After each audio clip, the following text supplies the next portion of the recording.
વાતાવરણ રહેતા લોકોને શિયાળામાં ગરમીનો અનુભવ થયો।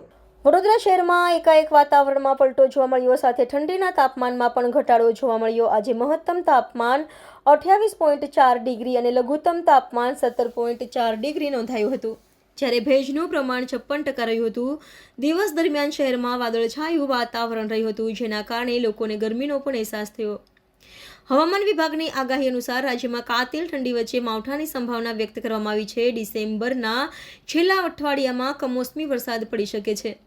આજથી 28 ડિસેમ્બર વચ્ચે અનેક વિસ્તારોમાં માવઠાની શક્યતા છે। મોટાભાગના જિલ્લામાં ભારે પવન સાથે ઝરમર વરસાદની સંભાવના વ્યક્ત કરવામાં આવી છે।